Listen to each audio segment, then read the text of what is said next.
भारत माता की, भारत माता की। हिमाचल प्रदेश के गवर्नर श्रीमान राजेंद्र जी, यहां के लोकप्रिय और कर्मठ मुख्यमंत्री मेरे मित्र श्रीमान जयराम ठाकुर जी, प्रदेश के अध्यक्ष हमारे पुराने साथी श्रीमान सुरेश जी,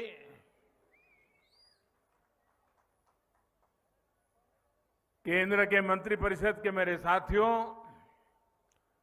सांसदगण, विधायकगण, हिमाचल के सभी जनप्रतिनिधिगण, आज मेरे जीवन में एक विशेष दिवस भी है और उस विशेष दिवस पर इस देवभूमि को प्रणाम करने का मौका मिले, इससे बड़ा जीवन का सौभाग्य क्या हो सकता है। आप इतनी बड़ी तादाद में हमें आशीर्वाद देने के लिए आए, मैं आपका बहुत बहुत आभार व्यक्त करता हूं। अभी देश के करोड़ों करोड़ किसानों को उनके खाते में पीएम किसान सम्मान निधि का पैसा ट्रांसफर हो गया, पैसा उनको मिल भी गया और आज मुझे शिमला की धरती से देश के 10 करोड़ से भी ज्यादा किसानों से खाते में पैसे पहुंचाने का सौभाग्य मिला है। वे किसान भी शिमला को याद करेंगे, हिमाचल को याद करेंगे, इस देवभूमि को याद करेंगे। मैं इन सभी किसान भाइयों बहनों को भी हृदय से बहुत बहुत बधाई देता हूं, अनेक अनेक शुभकामनाएं देता हूं। साथियों, ये कार्यक्रम शिमला में है, लेकिन एक प्रकार से ये कार्यक्रम आज पूरे हिंदुस्तान का है। हमारे यहां चर्चा चल रही थी कि सरकार के 8 साल होने पर कैसा कार्यक्रम किया जाए, कौन सा कार्यक्रम किया जाए। तो हमारे नड्डा जी जो हिमाचल के ही हैं, हमारे जयराम जी, उनकी तरफ से एक सुझाव आया और दोनों सुझाव मुझे बहुत अच्छे लगे। ये 8 वर्ष की निमित्त कल मुझे कोरोना काल में जिन बच्चों ने अपने माता और पिता दोनों खो दिए, ऐसे बच्चों का जिम्मा संभालने का अवसर कल मुझे मिला। देश के उन हजारों बच्चों का देखभाल का निर्णय सरकार ने किया और कल उनको मैंने कुछ पैसे भी भेज दिए चेक डिजिटली। 8 साल की पूर्ति में ऐसा कार्यक्रम होना मन को बहुत सुकून देता है, आनंद देता है। और फिर मेरे सामने सुझाव आया कि हम एक कार्यक्रम हिमाचल में करें, तो मैंने आंख बंद करके हाँ कह दिया, क्योंकि मेरे जीवन में हिमाचल का स्थान इतना बड़ा है, इतना बड़ा है, और खुशी के पल अगर हिमाचल में आकर के बिताने का मौका मिले तो फिर तो बात ही क्या बनती है जी।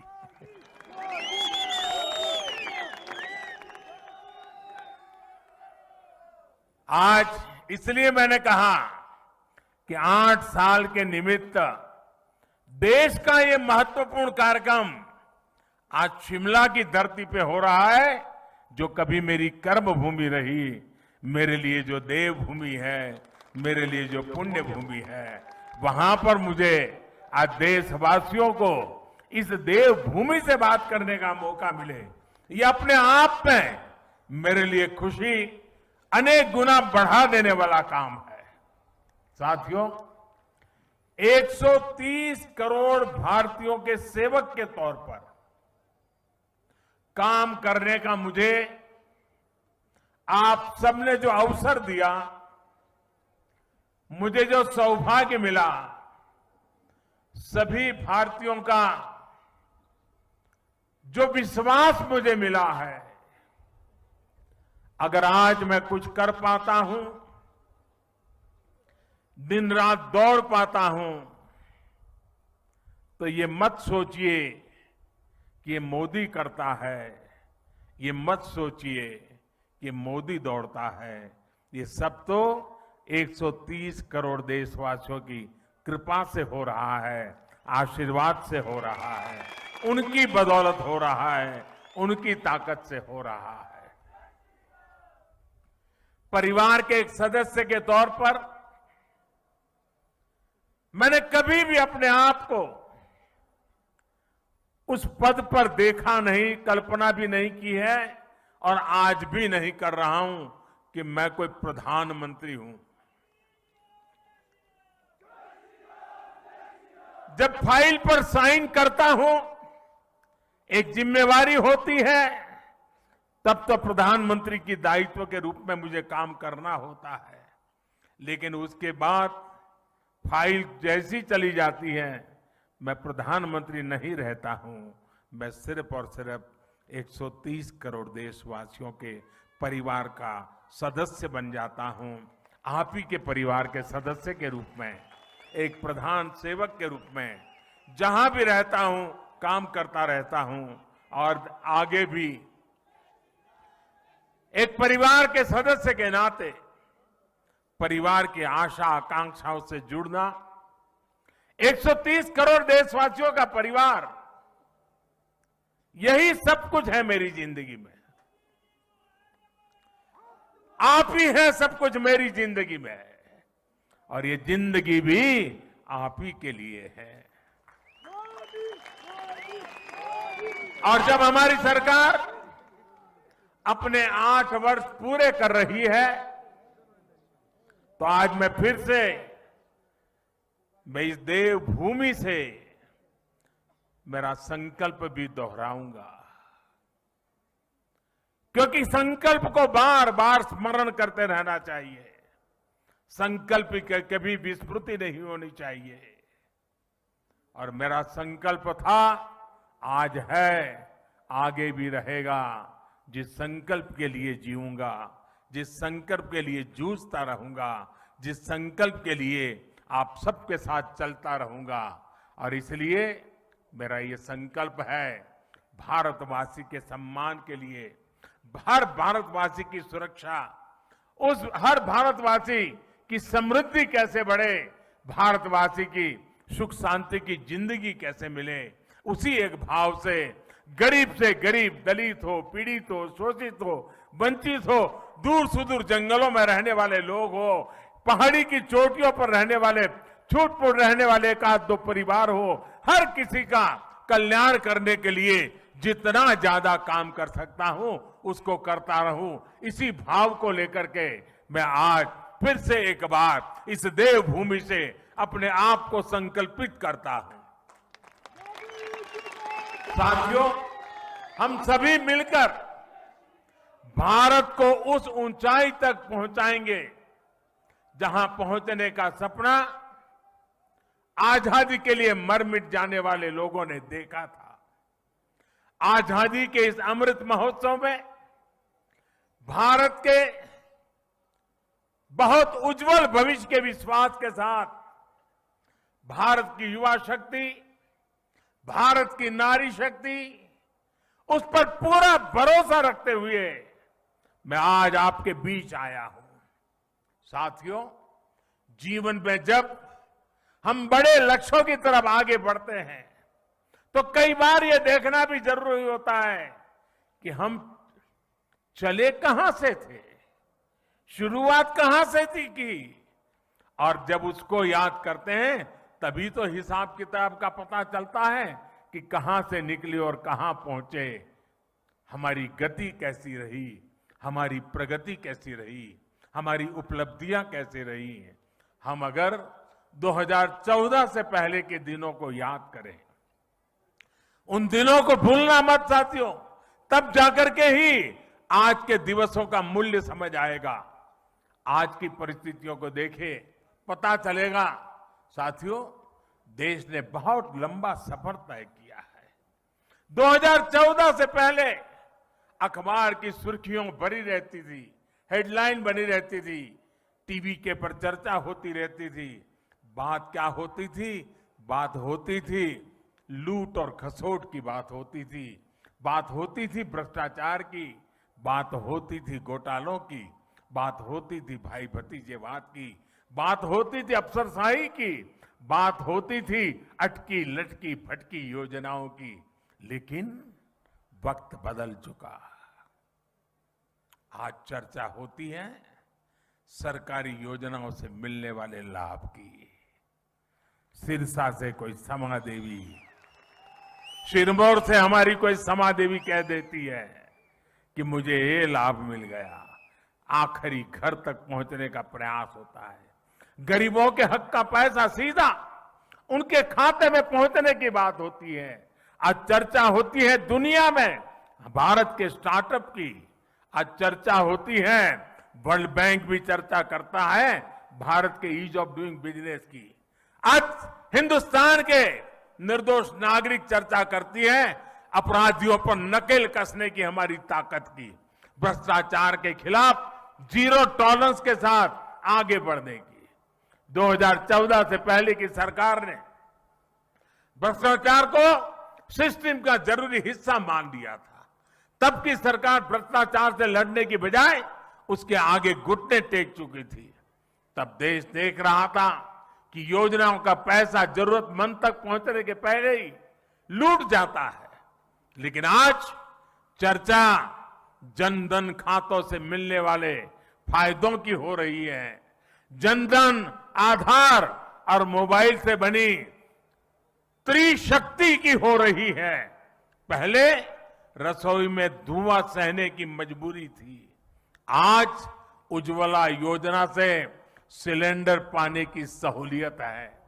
पहले खुले में शौच की बेबसी थी, आज घर में शौचालय बनवाकर सम्मान से जीने की आजादी है। पहले इलाज के लिए पैसे जुटाने की बेबसी थी, आज हर गरीब को आयुष्मान भारत का सहारा है। पहले ट्रिपल तलाक का डर था, अब अपने अधिकारों की लड़ाई लड़ने का हौसला है। साथियों, 2014 से पहले देश की सुरक्षा को लेकर चिंता थी, आज सर्जिकल स्ट्राइक, एयर स्ट्राइक का गर्व है। हमारी सीमा पहले से ज्यादा सुरक्षित है। पहले देश का नॉर्थ ईस्ट अपने असंतुलित विकास से, भेदभाव से आहत था, दुखी था। आज हमारा नॉर्थ ईस्ट दिल से भी जुड़ा है और आधुनिक इंफ्रास्ट्रक्चर से भी जुड़ रहा है। सेवा, सुशासन और गरीबों के कल्याण के लिए बनी हमारी योजनाओं ने लोगों के लिए सरकार के मायने ही बदल दिए। अब सरकार माई बाप नहीं है, वो वक्त चला गया। अब सरकार सेवक है, सेवक, जनता जनार्दन की सेवक है। अब सरकार जीवन में दखल देने के लिए नहीं, बल्कि जीवन को आसान बनाने के लिए काम कर रही है। बीते वर्षों में हम विकास की राजनीति को देश की मुख्य धारा में लाए हैं।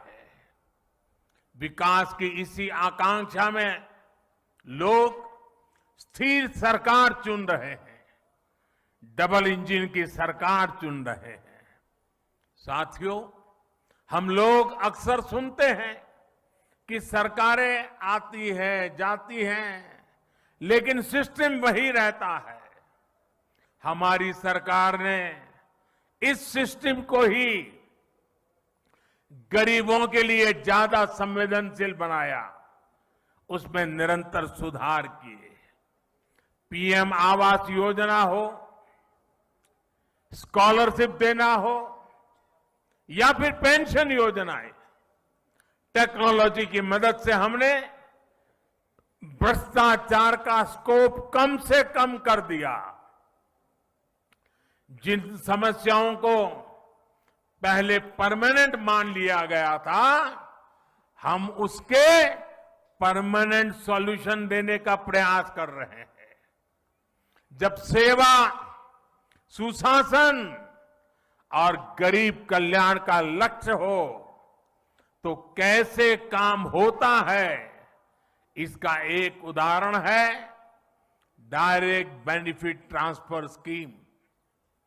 अभी मैं जो कह रहा था, डीबीटी के माध्यम से, डायरेक्ट बेनिफिट स्कीम के माध्यम से 10 करोड़ से अधिक किसान परिवारों के बैंक खाते में सीधे 21,000 करोड़ रुपए ट्रांसफर हो गए। ये हमारे छोटे किसानों की सेवा के लिए है, उनके सम्मान की निधि है। बीते 8 साल में ऐसे ही डीबीटी के जरिए हमने 22 लाख करोड़ रुपए से ज्यादा सीधे देशवासियों के अकाउंट में ट्रांसफर किए हैं। और ऐसा नहीं हुआ कि 100 पैसा भेजा तो पहले 85 पैसा लापता हो जाता था। जितने पैसे भेजे वो पूरे के पूरे सही पते पर, सही लाभार्थी के बैंक खातों में भेजे गए हैं। साथियों, आज इस योजना की वजह से 2.25 लाख करोड़ रुपए की लीकेज रुकी है। पहले यही 2.25 लाख करोड़ रुपए बिचौलियों के हाथों में चले जाते थे, दलालों के हाथों में चले जाते थे। इसी डीबीटी की वजह से देश में सरकारी योजनाओं का गलत लाभ उठाने वाले 9 करोड़ से ज्यादा फर्जी नामों को हमने लिस्ट से हटाया। आप सोचिए, फर्जी नाम कागजों में चढ़ाकर गैस सब्सिडी, बच्चों की पढ़ाई के लिए भेजी गई फीस, कुपोषण से मुक्ति के लिए भेजा गया पैसा, सब कुछ लूटने का देश में खुला खेल चल रहा था। ये क्या देश के गरीब के साथ अन्याय नहीं था?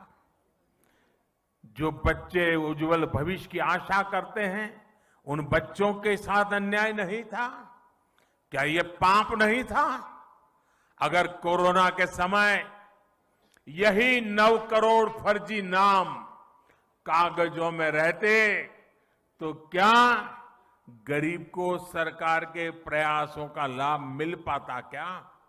साथियों, गरीब का जब रोजमर्रा का संघर्ष कम होता है, जब वो सशक्त होता है, तब वो अपनी गरीबी दूर करने के लिए नई ऊर्जा के साथ जुड़ जाता है। इसी सोच के साथ हमारी सरकार पहले दिन से गरीब को सशक्त करने में जुटी है। हमने उसके जीवन की एक एक चिंता को कम करने का प्रयास किया। आज देश के 3 करोड़ गरीबों के पास उनके पक्के और नए घर भी, जहां आज वो रहने लगे हैं। आज देश के 50 करोड़ से ज्यादा गरीबों के पास 5 लाख रुपए तक के मुफ्त इलाज की सुविधा है। आज देश के 25 करोड़ से अधिक गरीबों के पास 2-2 लाख रुपए का एक्सीडेंट इंश्योरेंस और टर्म इंश्योरेंस है, बीमा है। आज देश के लगभग 45 करोड़ गरीबों के पास जनधन बैंक खाता है। मैं आज बहुत गर्व से कह सकता हूं कि देश में शायद ही कोई ऐसा परिवार होगा जो सरकार की किसी न किसी योजना से जुड़ा न हो, योजना उसे लाभ न देती हो। हमने दूर सुदूर पहुंचकर लोगों को वैक्सीन लगाई है। देश करीब 200 करोड़ वैक्सीन डोज के रिकॉर्ड स्तर पर पहुंच रहा है। और मैं जयराम जी को बधाई दूंगा। कोरोना काल में जिस प्रकार से उनकी सरकार ने काम किया है और उन्होंने ये टूरिस्ट डेस्टिनेशन होने के कारण टूरिज्म के लिए तकलीफ न हो, इसलिए उन्होंने वैक्सीनेशन को इतना तेजी से चलाया। हिंदुस्तान में सबसे पहले वैक्सीनेशन का काम पूरा करने वालों में जयराम जी की सरकार अग्रिम पंक्ति में रही। साथियों, हमने गांव में रहने वाले 6 करोड़ परिवारों को साफ पानी के कनेक्शन से जोड़ा है, नल से जल। साथियों, हमने 35 करोड़ मुद्रा लोन देकर गांव और छोटे शहरों में करोड़ों युवाओं को स्वरोजगार का अवसर दिया है। मुद्रा लोन लेकर कोई टैक्सी चला रहा है, कोई टेलरिंग की दुकान खोल रहा है, कोई बिटिया अपना स्वयं का कारोबार शुरू कर रही है। रेहड़ी ठेले पटरी पर काम करने वाले लगभग 45 लाख साथियों को भी पहली बार बैंकों से ऋण मिला है, अपने काम को बढ़ाने का रास्ता मिला है। और जो प्रधानमंत्री मुद्रा योजना है ना, मेरे लिए संतोष की बात है, उसमें 70% बैंक से पैसा प्राप्त करने वालों में 70% हमारी माताएं बहनें हैं जो एंटरप्रेन्योर बन करके आज लोगों को रोजगार दे रही है। साथियों, यहां हिमाचल प्रदेश के तो हर घर से शायद ही कोई परिवार ऐसा होगा जिस परिवार से कोई सैनिक न निकला हो। ये वीरों की भूमि है जी, ये वीर माताओं की भूमि है जो अपने गोद से वीरों को जन्म देती हैं, जो वीर मातृभूमि की रक्षा के लिए 24 घंटे अपने आप को खपाते रहते हैं। साथियों, ये जो सैनिकों की भूमि है, ये सैन्य परिवारों की भूमि है। यहां के लोग कभी भूल नहीं सकते कि पहले की सरकारों ने उनके साथ किस तरह का बर्ताव किया। 1 रैंक 1 पेंशन के नाम पर कैसे उन्हें धोखा दिया। अभी हम लद्दाख के एक पूर्व सैनिक से बात कर रहे थे, जीवन सेना में बिताया था। उसको पक्का घर हमारे आने के बाद मिल रहा है। साथियों, उनको निवृत्त हो गए भी 30-40 साल हो गए। साथियों, सैन्य परिवार हमारी संवेदनशीलता को भली भांति समझता है। ये हमारी ही सरकार है जिसने 4 दशकों के इंतजार के बाद 1 रैंक 1 पेंशन को लागू किया। हमारे पूर्व सैनिकों को एरियर का पैसा दिया। इसका बहुत बड़ा लाभ हिमाचल के हर परिवार को हुआ है। साथियों, हमारे देश में दशकों तक वोट बैंक की राजनीति हुई है। अपना अपना वोट बैंक बनाने की राजनीति ने देश का बहुत नुकसान किया है। हम वोट बैंक बनाने के लिए नहीं, हम नए भारत को बनाने के लिए काम कर रहे हैं। जब देश राष्ट्र के नवनिर्माण का हो, जब लक्ष्य आत्मनिर्भर भारत का हो, जब इरादा 130 करोड़ देशवासियों की सेवा और उनका कल्याण करने का हो, तो वोट बैंक नहीं बनाए जाते, सभी देशवासियों का विश्वास जीता जाता है।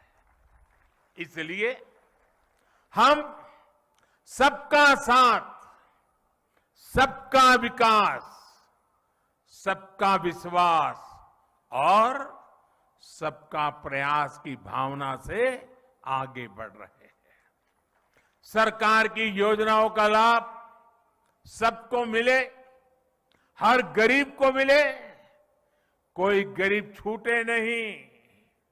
अब यही सरकार की सोच है और इसी अप्रोच से हम काम कर रहे हैं। हमने 100% लाभ, 100% लाभार्थी तक पहुंचाने का बीड़ा उठाया है। लाभार्थियों के सैचुरेशन का प्रण लिया है। 100% सशक्तिकरण यानी भेदभाव खत्म, सिफारिश खत्म, तुष्टीकरण खत्म। 100% सशक्तिकरण यानी हर गरीब को सरकारी योजनाओं का पूरा लाभ। मुझे ये जानकर अच्छा लगा कि जयराम जी के नेतृत्व में हिमाचल प्रदेश इस दिशा में बहुत अच्छा काम कर रहा है। हर घर जल योजना में भी हिमाचल 90% घरों को कवर कर चुका है। किन्नौर, लाहौल स्पीति, चंबा, हमीरपुर जैसे जिलों में तो 100% कवरेज हासिल की जा चुकी है। साथियों, मुझे याद है 2014 से पहले जब मैं आपके बीच आता था तो कहता था कि भारत दुनिया से आंख झुकाकर नहीं, आंख मिलाकर बात करेगा। आज भारत मजबूरी में दोस्ती का हाथ नहीं बढ़ाता है, और जब मजबूरी में दोस्ती का हाथ बढ़ाता है ना, तो ऐसे बढ़ाता है। बल्कि आज भारत मदद करने के लिए हाथ बढ़ाता है और हाथ ऐसे करके ले जाता है। कोरोना काल में भी हमने 150 से ज्यादा देशों को दवाइयां भेजी हैं, वैक्सीन भेजी है, और इसमें हिमाचल प्रदेश के फार्मा हब बद्दी की भी बड़ी भूमिका रही है। भारत ने सिद्ध किया है कि हमारे पास पोटेंशियल भी है और हम परफॉर्मर भी है। अंतर्राष्ट्रीय संस्थाएं भी मान रही है कि भारत में गरीबी कम हो रही है, लोगों के पास सुविधाएं बढ़ रही है। इसलिए अब भारत को सिर्फ अपने लोगों की आवश्यकताएं ही पूरी नहीं करनी है, बल्कि लोगों की जागी हुई आकांक्षाओं को भी हमें पूरा करना है। हमें 21वीं सदी के बुलंद भारत के लिए, आने वाली पीढ़ियों के उज्जवल भविष्य के लिए अपने आप को खपाना है। एक ऐसा भारत जिसकी पहचान अभाव नहीं बल्कि आधुनिकता हो। एक ऐसा भारत जिसमें लोकल मैन्युफैक्चरर लोकल डिमांड को भी पूरा करे और दुनिया के बाजारों में भी अपना सामान बेचे। एक ऐसा भारत जो आत्मनिर्भर हो, जो अपने लोकल के लिए वोकल हो, जिसे अपने स्थानीय उत्पादों पर गर्व हो। हमारे हिमाचल का तो हस्तशिल्प, यहां की वास्तुकला वैसे ही इतनी मशहूर है। चंबा का मेटल वर्क, सोलन की पाइन आर्ट, कांगड़ा की मिनिएचर पेंटिंग के लोग, और इसे देखकर टूरिस्ट लोग दीवाने हो जाते हैं।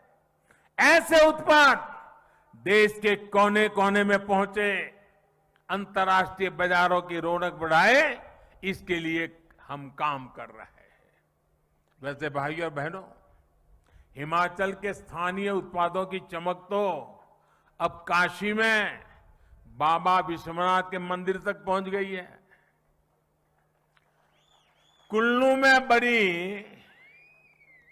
में बनी हमारी माताओं बहनें बनाती हैं।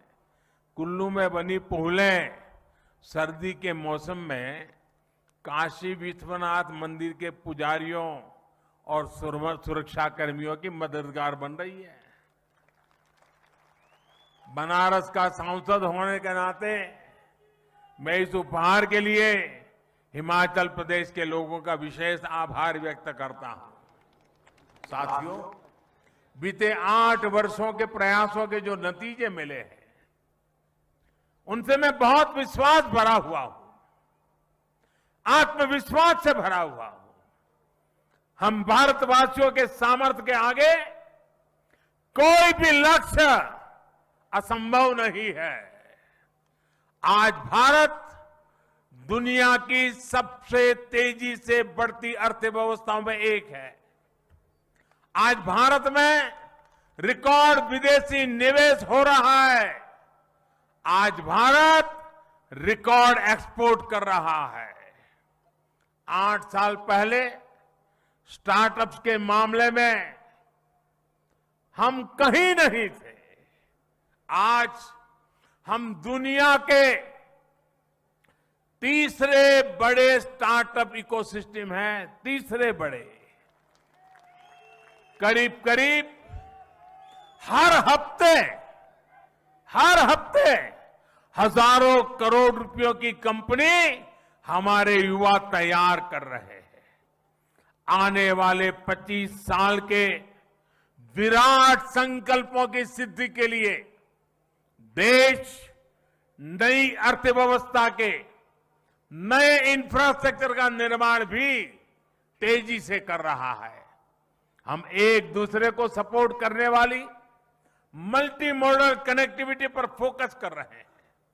इस बजट में हमने जो पर्वतमाला योजना की घोषणा की है, वो हिमाचल जैसे पहाड़ी प्रदेश में कनेक्टिविटी को और मजबूत करेगी।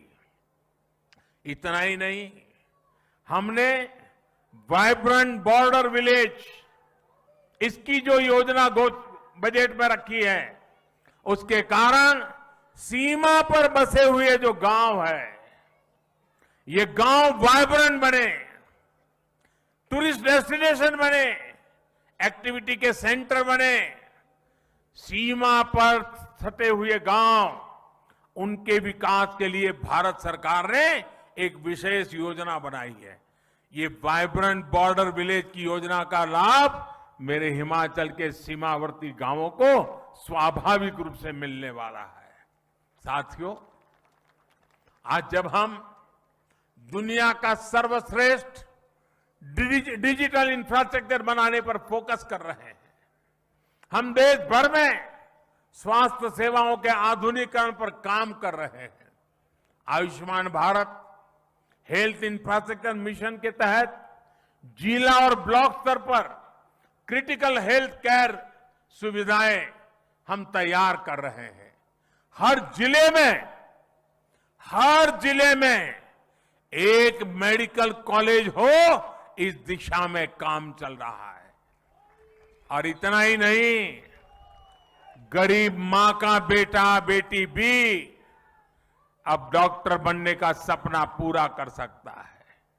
पहले तो हाल ये था कि अगर उसको स्कूली शिक्षा अंग्रेजी में नहीं हुई तो डॉक्टर होने के सपने अधूरे रह जाते थे। अब हमने तय किया है, मेडिकल और टेक्निकल एजुकेशन हम मातृभाषा में करने को प्रमोट करेंगे, ताकि गरीब से गरीब का बच्चा गांव का बच्चा भी डॉक्टर बन सके और इसलिए उसे अंग्रेजी के गुलाम होने की जरूरत नहीं पड़ेगी।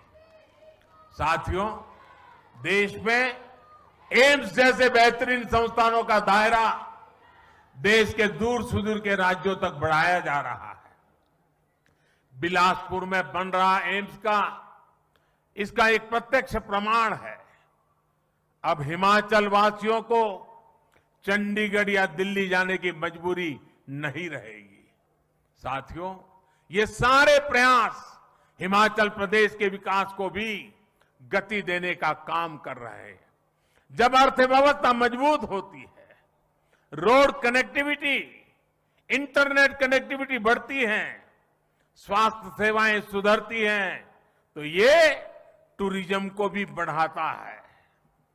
भारत अपने यहां जिस तरह ड्रोन की मैन्युफैक्चरिंग बढ़ा रहा है, ड्रोन का इस्तेमाल बढ़ा रहा है, उससे हमारे दूर दराज के जो क्षेत्र है, हिंदुस्तान के दूर दराज के जो भी इलाके हैं, चाहे पहाड़ी हो, जंगल के इलाके हो, जैसे हिमाचल के दूर दराज के इलाके हैं, वहां पर इस ड्रोन सेवाओं का बहुत बड़ा लाभ मिलने वाला है। भाइयों और बहनों, बीते 8 वर्षों में आजादी के 100वें वर्ष के लिए यानी 2047 के लिए मजबूत आधार तैयार हुआ है। इस अमृत काल में सिद्धियों के लिए एक ही मंत्र है, सबका प्रयास। सब जुड़े, सब जुटे और सब बढ़े, इसी भाव के साथ हमें काम करना है।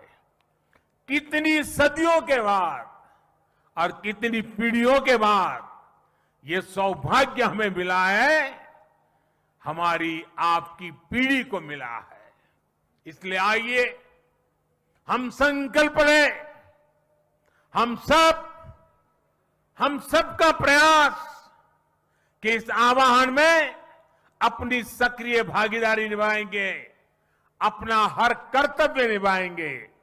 इसी विश्वास के साथ आज जो हिमाचल ने आशीर्वाद दिए हैं और देश के हर ब्लॉक में आज इस कार्यक्रम से लोग जुड़े हुए हैं। आज पूरा हिंदुस्तान शिमला से जुड़ा हुआ है, करोड़ों करोड़ों लोग आज जुड़े हुए हैं। और आज मैं आज शिमला की धरती से उन करोड़ों देशवासियों से बात कर रहा हूं। मैं उन करोड़ों करोड़ों देशवासियों को अनेक अनेक शुभकामनाएं देता हूं और आपके आशीर्वाद बने रहे, हम और ज्यादा काम करते रहें, दिन रात काम करते रहें, जी जान से जुटे रहें। इसी एक भावना को आगे लेते हुए आप सबके आशीर्वाद के साथ मैं फिर एक बार आप सबका हृदय से धन्यवाद करता हूं। मेरे साथ बोलिए, भारत माता की जय, भारत माता की जय, भारत माता की। बहुत बहुत धन्यवाद।